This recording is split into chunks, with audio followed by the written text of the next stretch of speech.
स्वागत है दोस्तों, एक बार पुनः आपका हमारे YouTube channel online coaching by doctor Sudhir sir.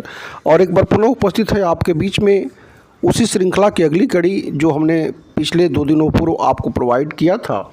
जो 15 प्रश्न हमने आपको करंट अफेयर्स के इंपॉर्टेंट दिए थे उसी श्रृंखला में रेस्ट 15 क्वेश्चन के साथ। और आज का ये पहला प्रश्न है, यानी कि उस श्रृंखला का 16वां और आज का पहला प्रश्न और समर्पित है करंट अफेयर्स के लिए। और उसकी शुरुआत हो रही है उपराष्ट्रपति एम वेंकैया नायडू द्वारा हाल ही में जारी मावेरिक मसीहा नामक पुस्तक किस पूर्व मुख्यमंत्री की जीवनी है। दोस्तों, तो हम आपको बता दें, एन.टी. रामाराव पर राजनीतिक जीवनी मावरिक मसीहा का विमोचन वेंकैया नायडू द्वारा किया गया, जो भारत के उपराष्ट्रपति हैं वर्तमान में।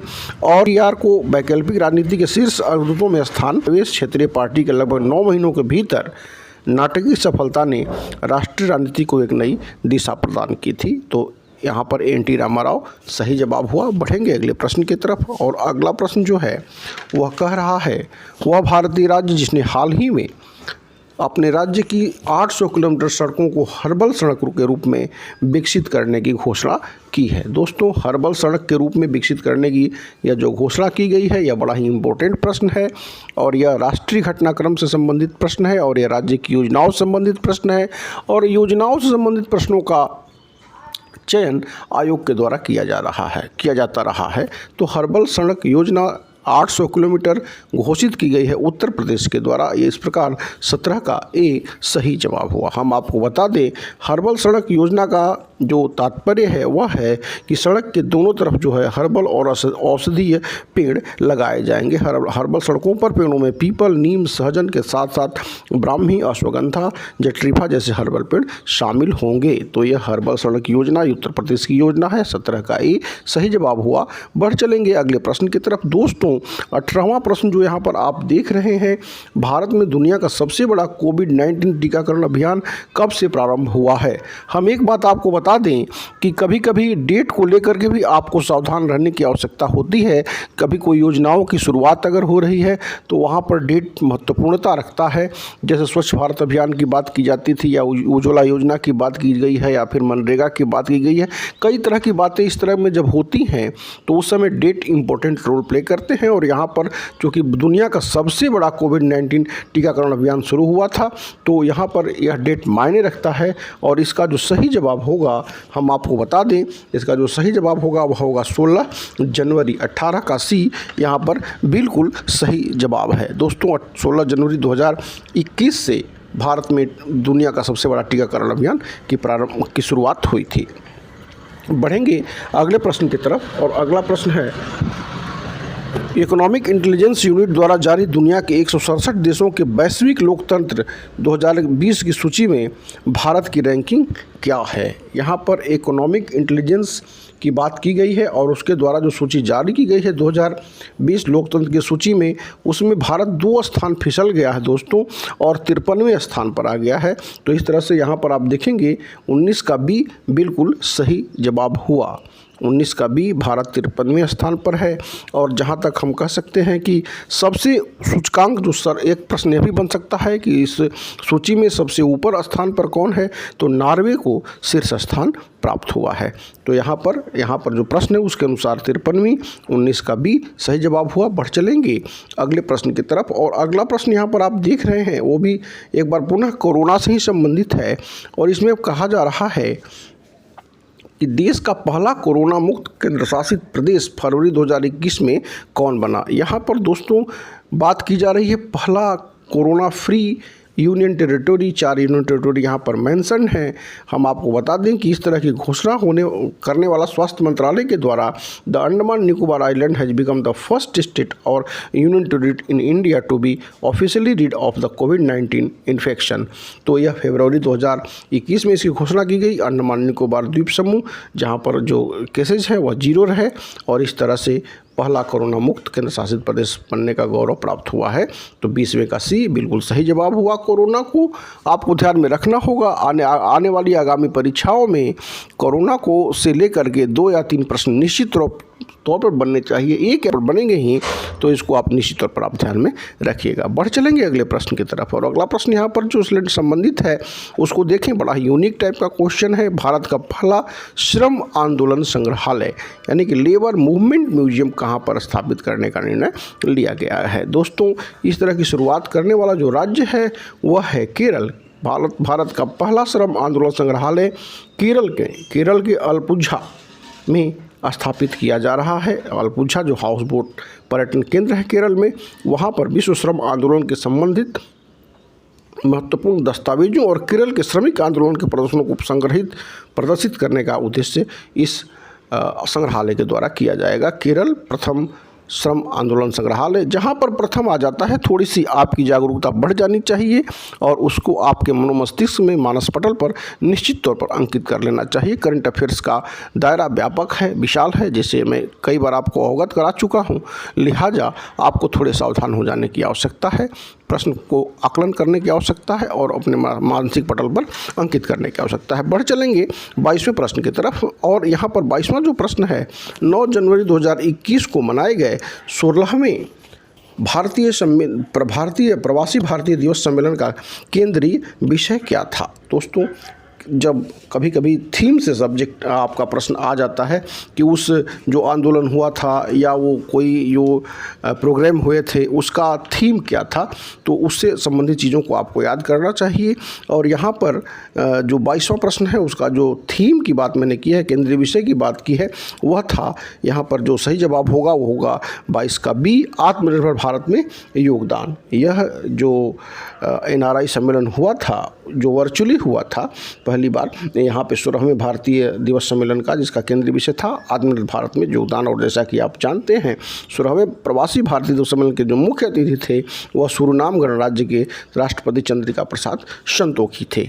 एक बात और आप जानते हैं कि NRI डे की जो शुरुआत होती है 9 जनवरी को 2015 में, जब महात्मा गांधी साउथ अफ्रीका से लौटे थे, तो NRI डे के उसी तिथि को NRI डे के रूप में भी मनाया जाता है। बढ़ चलेंगे अगले प्रश्न की तरफ, और अगला प्रश्न यहाँ पर कह रहा है, सितंबर 2020 में यूनिसेफ ने किस बॉलीवुड अभिनेता को बच्चों के अधिकार के लिए चलाए जा रहे अभियान हैश फॉर एवरी चाइल्ड के लिए अपना सेलिब्रिटी नियुक्त किया है। दोस्तों, इससे पूर्व भी मैंने इस बारे में चर्चा की थी कि ब्रांड एम्बेसडर सदैव से बहुत ही इंपॉर्टेंट रोल प्ले करता है और आयोग की भी पसंदीदा टॉपिकों में से एक रहा है। और इससे पहले भी आयोग ने BSNL के ब्रांड एम्बेसडर या और सारी प्रश्नों को आकलित किया है, संकलित किया है। तो यहाँ पर आयुष्मान खुराना इसका सही जवाब हुआ, यानी कि 23वें का ए, UNICEF appoints Ayushmann Khurrana for children's right campaign. United Nations children's fund यानी यूनिसेफ ने has appointed Bollywood actor Ayushmann Khurrana as its celebrity advocate for children's right. तो आप समझ सकते हैं कि यह जो मिला है ब्रांड एम्बेसडर की उपाधि आयुष्मान खुराना को, 23 का ए बिल्कुल सही जवाब हुआ। बढ़ चलेंगे अगले प्रश्न की तरफ, और अगला प्रश्न यहाँ पर आप देख रहे हैं जो इंटरनेशनल अफेयर्स है, और यह कह रहा है, हाल ही में कहा कि सर्वोच्च न्यायालय ने भंग संसद को असंवैधानिक करार देते हुए उसे पुनः बहाल करने का आदेश दिया है। दोस्तों, जैसा कि आप जानते हैं, हर एक देश में सुप्रीम कोर्ट की अपनी एक भूमिका होती है और उसके निर्णयों का अनुपालन सुनिश्चित करना उस देश का कर्तव्य होता है।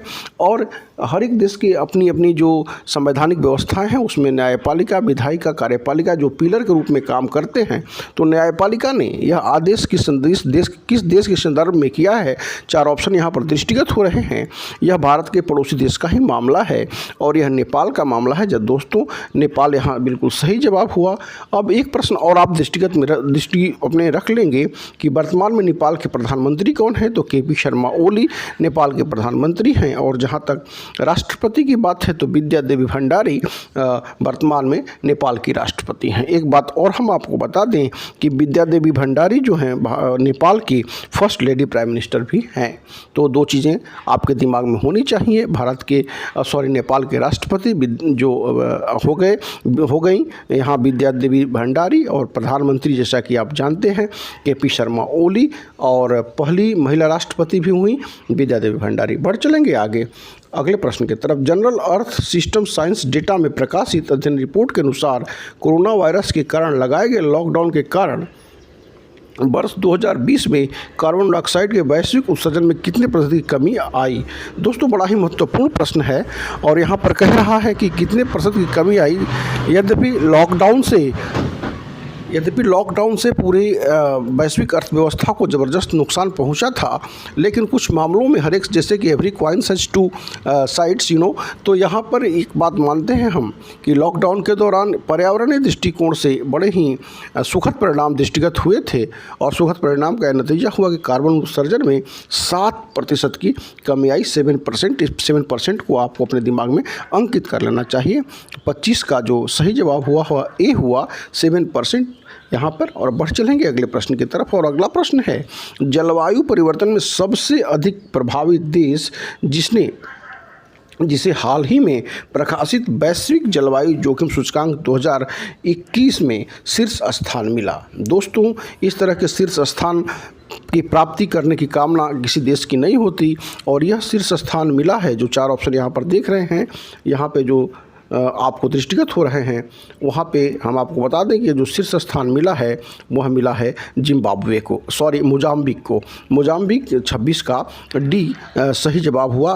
मोजाम्बिक को सबसे ज़्यादा रिस्क फैक्टर के रूप में प्रथम स्थान प्राप्त हुआ है। इस संदर्भ में हम आपको यह बता दें कि यहाँ पर पर्यावरणीय जोखिम है जो सबसे ज़्यादा हैं और भारत को इस संदर्भ में 7वां स्थान प्राप्त रहा है। ग्लोबल क्लाइमेट रिस्क इंडेक्स 2021 के अनुसार India rank 7th on the CRI। तो दोस्तों यहाँ पर मोजाम्बिक प्रथम स्थान पर रहा है।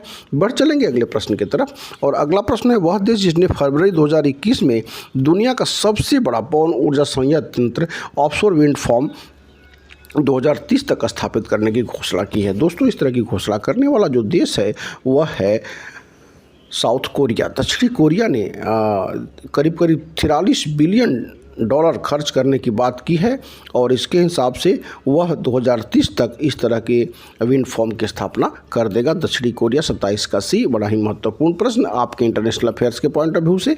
और अगला प्रश्न भी जो है वह है तो भारत से ही संबंधित और यह बड़ा ही महत्वपूर्ण प्रश्न रहा है, बड़ा ही विवादित यह मामला रहा है। आपने देखा होगा किसान आंदोलन के दौरान इस तरह की घटना घटी थी जो भारत के लिए सही नहीं है। भारत का जो संघीय ढांचा है उसमें हम किसी भी बाहरी हस्तक्षेप को बर्दाश्त नहीं कर सकती और यह मामला हुआ था, यह बचकानी हरकत हम कह सकते हैं की गई थी एक कार्यकर्ता के द्वारा, जिसका नाम यहाँ पर हम अभी उल्लेखित करेंगे। प्रश्न पहले आप सुन लीजिए कि अंतर्राष्ट्रीय स्तर की प्रसिद्धि पर्यावरण कार्यकर्ता जो हाल ही के दिनों में भारत में हो रहे किसान आंदोलन के समर्थन में ट्विटर पर टूल किट को शेयर करने के लिए चर्चा में रहीं। दोस्तों इस तरह के प्रश्नों का चयन आयोग करता रहा है। थोड़ी सी गंभीरता और थोड़ी सी आपकी जागरूकता आपका चयन सुनिश्चित कर सकती है। जैसा कि मैं बार बार आपसे कह रहा हूँ, एक प्रश्नों को मिस करके आप मेरिट में बहुत नीचे जा सकते हैं। लिहाजा आपको अपने को उस स्तर पर तैयार करना होगा जहाँ पर कि आप एक भी प्रश्न गलत न करें। मैं बार बार आपसे कह रहा हूँ कि प्रश्नों का लेवल जो होता है वो बड़ा ही साधारण होता है। सामान्य ज्ञान की अपेक्षा आपसे की जाती है, न कि विशेष ज्ञान की। विशेष ज्ञान के लिए आपके सब्जेक्ट आपके पास हैं और आयोग उनके लिए मोस्टली 70 क्वेश्चन रखता है। ये 30 प्रश्न आपको सामान्य ज्ञान से रहते हैं और सामान्य ज्ञान की जानकारी होना लाजिमी है क्योंकि आप असिस्टेंट प्रोफेसर बनना चाहते हैं। लिहाजा आपको थोड़ी सी अपनी दायरा को व्यापक और विशाल करना पड़ेगा। आपकी विस्तृत फलक जो है आपको ज्ञान की पुष्टि करेगी। और यहाँ पर जो प्रश्न बन रहा है आप देख रहे हैं, अंतर्राष्ट्रीय स्तर के प्रसिद्ध पर्यावरणकर्ता जो हाल के दिनों में भारत में हो रहे किसान आंदोलन के समर्थन में ट्विटर पर टूल किट को शेयर करने की चर्चा में रही हैं। दोस्तों इसका जो सही जवाब होगा वह ग्रेटा थनबर्ग। ग्रेटा थनबर्ग जो कि एनवायरमेंटलिस्ट रही हैं, स्वीडिश की 16 वर्षीय बच्ची। और इन्होंने क्या किया कि इन्होंने एक ट्वीट किया और ट्वीट यानी कि जो टूल किट शेयर किया, वो डॉक्यूमेंट शेयर किया जो 26 जनवरी की जो घटना रही, जिससे कि आप अवगत होंगे। ये खैर भारत की अपनी घटना थी, इनको इस तरह के कृत्य नहीं करने चाहिए थे और भारत सरकार ने तत्काल उस पर प्रतिबंध लगाया और इनकी अंतर्राष्ट्रीय स्तर पर बहुत आलोचना भी हुई थी। बहरहाल ग्रेटा थनबर्ग इसका सही जवाब हुआ। बढ़ चलेंगे चलेंगे अगले प्रश्न की तरफ। और अगला प्रश्न जो है इंटरनेशनल अफेयर्स से एक बार पुनः है, और अमेरिका इसका जो प्रश्न सुने। अमेरिका के नवनिर्वाचित राष्ट्रपति जो बाइडेन जो ने हाल ही में किस देश के साथ अपनी सीमाओं के लिए स्मार्ट दीवार का प्रस्ताव रखा है? दोस्तों 4 ऑप्शन यहाँ पर देख रहे हैं। जैसा कि आप जानते हैं मोस्टली अमेरिका की जो बाउंड्री कंसर्निंग है वह कनाडा के साथ है, और कुछ पार्ट जो है मैक्सिको के साथ भी है, जो लगातार फिजिकली इनका लगा हुआ है जो भौगोलिक दृष्टिकोण से। और यहाँ पर मैक्सिको से सदैव जो यद्यपि कनाडा से अमेरिका के जो लगी हुई जो 49 डिग्री पैरेलल है, जिसको लेकर भी प्रश्न बनता है, लॉन्गिट्यूड जो 49 डिग्री पैरेलल है उससे भी प्रश्न बनता है। सबसे शांत रेखा कहा जाता है उसे 49 डिग्री पैरेलल को। भविष्य में कभी बातें होंगी मैं बताऊंगा। लेकिन मैक्सिको के साथ जो अमेरिका का संबंध रहा है, जो बाउंड्री वाल को लेकर के सदैव परेशानियों का सबब रहा है, उसको लेकर के जो नवनिर्वाचित राष्ट्रपति, यद्यपि यह मामला ट्रंप के समय का ही है, लेकिन नवनिर्वाचित राष्ट्रपति जो बाइडेन ने जो निर्णय लिया है वह है स्मार्ट दीवार बनाने की। और हम आपको बता दें कि स्मार्ट दीवार जो है यह एक तरह की इस तरह की घटना है जिसमें ये टेक्नोलॉजी का यूज करेंगे, और टेक्नोलॉजी के यूज के माध्यम से स्मार्ट वॉल में solve border security issues without a physical barrier using sensors, radars and other surveillance technology to detect and track border break. तो यह जो है इस तरह की चीज़ें वो करेंगे टेक्नोलॉजिकल यूज के द्वारा, और उसको डिटेक्ट करेंगे कोई इस तरह की स्मगलिंग या उस तरह की जो दुष्कृत्य न हो, बाउंड्री पे उस तरह घटनाएं न हो। तो यहाँ पर आपका जो सही जवाब हुआ वह हुआ मैक्सिको। बढ़ चलेंगे अंतिम प्रश्न की तरफ। यह आज का अंतिम प्रश्न है इस 15 जो श्रृंखला को लेकर मैं उपस्थित हुआ था, और आगे भी और भी प्रश्नों के साथ मैं उपस्थित होते रहूँगा। और बावजूद उसके अगर कहीं आपको तैयारी में कोई व्यवधान होती है तो आप निश्चित तौर पर हमसे संपर्क कर सकते हैं। बड़े ही न्यूनतम राशि पर हमारे द्वारा 6 यूनिट से रिलेटेड आपके जो जीके के पेपर से रिलेटेड सारी सुविधाएँ प्रोवाइड की जा रही हैं और प्रोवाइड की जाती रहेंगी, जिससे कि आपके अंतिम सफलता सुनिश्चित हो सकें। बहरहाल हम बढ़ चले अंतिम प्रश्न की तरफ। और महात्मा गांधी की 191वीं जयंती के अवसर पर 2 अक्टूबर 2020 को दक्षिणी अफ्रीकी सरकार ने डरबन स्थित गांधी जी से जुड़े किस स्थल को राष्ट्रीय धरोहर स्थल घोषित किया है?